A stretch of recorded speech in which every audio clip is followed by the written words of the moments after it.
അന്വേഷണത്തെക്കുറിച്ച് എന്തെങ്കിലും ഞാനിപ്പോൾ പറയാൻ ആളല്ല. കാരണം ബഹുമാനപ്പെട്ട കേരള ഹൈക്കോടതി ഇത് സംബന്ധിച്ച് വളരെ വ്യക്തവും ശക്തവുമായ നിലപാടുകൾ സ്വീകരിച്ച് കൃത്യമായി ദേവസ്വം വിജിലൻസ് SP ചുമതലപ്പെടുത്തിയിട്ടുണ്ട്.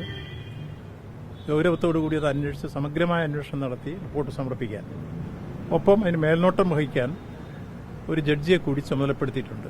അത്രത്തോളം ഗൗരവത്തോടുകൂടിയാണ് ബഹുമാനപ്പെട്ട ഹൈക്കോടതി ഈ വിഷയത്തിൽ ഇടപെട്ടതും അതിൽ നിലപാട് സ്വീകരിച്ചതും കാര്യങ്ങൾ നീങ്ങിക്കൊണ്ടിരിക്കുന്നത്. അതിന്റെ അന്വേഷണ റിപ്പോർട്ട് വരുന്ന കാര്യങ്ങൾ കോടതി പറയുന്നതിന്റെ അടിസ്ഥാനത്തിൽ ഭാവി കാര്യങ്ങളുമായി മുന്നോട്ട് പോകുന്ന നിലപാടാണ് സ്വീകരിച്ചിട്ടുള്ളത്. ദേവസ്വം ബോർഡ് അതിനിടയ്ക്ക് കോടതിയിൽ അവരുടെ അഭിപ്രായങ്ങൾ രേഖപ്പെടുത്തിയിട്ടുണ്ട്. ഈ സമഗ്രമായ അന്വേഷണം തന്നെ ഈ കാര്യത്തിൽ വേണം എന്നുള്ള കാര്യം. കോടതി എടുത്തൊരു കേസെന്ന രൂപത്തിൽ സ്വാഭാവികമായിട്ട് കോടതിയുടെ അനുമതി കൂടാതെ മറ്റൊരു രൂപത്തിലേക്ക് നമുക്ക് നീങ്ങാൻ കഴിയില്ല. അതുകൊണ്ട് കോടതിയുടെ ഈ കാര്യത്തിലുള്ള റിപ്പോർട്ട് കിട്ടിയതിന് ശേഷമുള്ള നടപടികൾ വരട്ടെ. അത് കഴിഞ്ഞിട്ട് നമുക്ക് ബാക്കി കാര്യങ്ങൾ അറിയാം.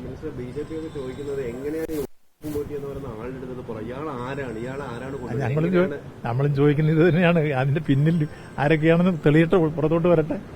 ഈ ഉണ്ണികൃഷ്ണൻ പോറ്റി എന്ന് പറഞ്ഞ അവതാരം എങ്ങനെയാണ് ഈ കാര്യങ്ങളിലേക്ക് വന്നത്? അതുകൊണ്ട് തന്നെയാണ് സമഗ്രമായ അന്വേഷണം നടത്തണമെന്ന് പറഞ്ഞത്. ഇത് അയാളെ കൊണ്ടുവന്നതിനെ സംബന്ധിച്ചും കൊണ്ടുപോയ സ്ഥലങ്ങളെക്കുറിച്ചും ഒക്കെ പരിശോധിക്കട്ടെ. അത് പരിശോധിച്ച് റിപ്പോർട്ട് വരാതെ അതിന്മേൽ എന്തെങ്കിലും കയറിയിട്ട് ഞാനിപ്പോൾ ഇങ്ങനെയാണ് കാര്യങ്ങളെന്ന് പറയുന്നത് തെറ്റായ സമീപനമാണ്. അതുകൊണ്ട് ബഹുമാനപ്പെട്ട കോടതി ഇക്കാര്യത്തിൽ നമുക്ക് പൂർണ്ണ വിശ്വാസമാണ്. കോടതി നല്ല രൂപത്തിൽ അതിന് ഇടപെടുന്നുണ്ട്. വ്യക്തമായ നിർദ്ദേശമാണ്, ശക്തമായ നിലപാടാണ് കോടതിയുടേത്.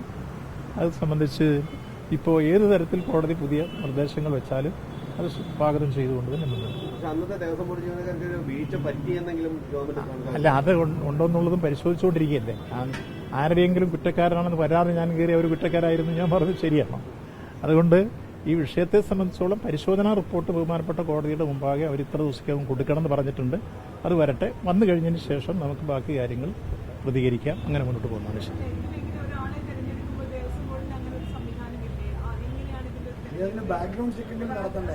അല്ല, അതൊക്കെ ഇപ്പോഴത്തെ കാര്യങ്ങൾ 1999 മുതലുള്ള പരിശോധിക്കാനാണ് ഇപ്പോൾ പറഞ്ഞിരിക്കുന്നത്.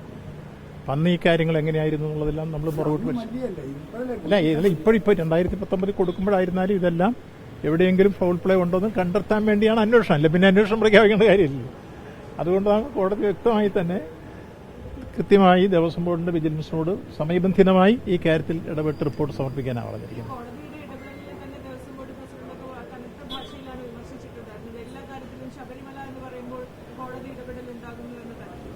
ഇല്ല, ഈ വിഷയത്തിലൊരു വിമർശനവും ദേവസ്വം ബോർഡ് പ്രസിഡന്റില്ല. അത് തെറ്റായ ധാരണയാണ്.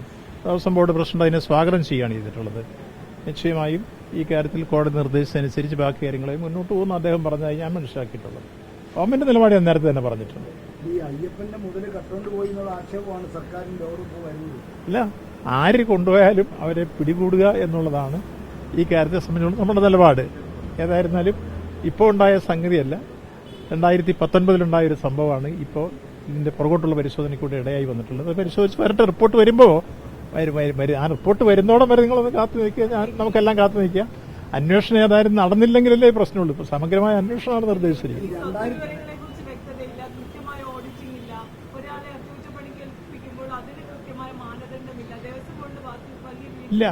ഇല്ല, മാനദണ്ഡം കൃത്യമായി ദേവസ്വം ബോർഡിന്റെ മിനിറ്റ്സുകൾ പരിശോധിച്ച് നിങ്ങൾ പോയി അപേക്ഷ കൊടുത്താൽ കിട്ടും. വിവരാവകാശം വെച്ച് കൊടുത്താൽ മതി. അവർ കൃത്യമായി ഈ കാര്യത്തെ സംബന്ധിച്ചോളം തീരുമാനമെടുത്തത് കൃത്യമായി അതിന്റെ മാനുവൽ പ്രകാരമാണ് എന്നാണ് നമുക്ക് മനസ്സിലാക്കാൻ കഴിഞ്ഞിട്ടുള്ളത്. അത് പരിശോധിച്ച് കോടതി മുമ്പാകെ വരട്ടെ. വന്നു കഴിഞ്ഞിട്ട് കാര്യം കൊടുക്കാം. അതെന്താണ് അവർ പരിശോധിക്കുകയില്ല. പരിശോധിച്ചതിന്റെ റിപ്പോർട്ട് വരുന്നതിന് മുമ്പ് ഉണ്ടായിരുന്നു ഞാനെങ്ങനെ കയറി പറയുക. ഇപ്പോഴത്തെ കാര്യങ്ങളാണെങ്കിൽ കാര്യങ്ങളൊക്കെ നോക്കിയിട്ട് പറയാം.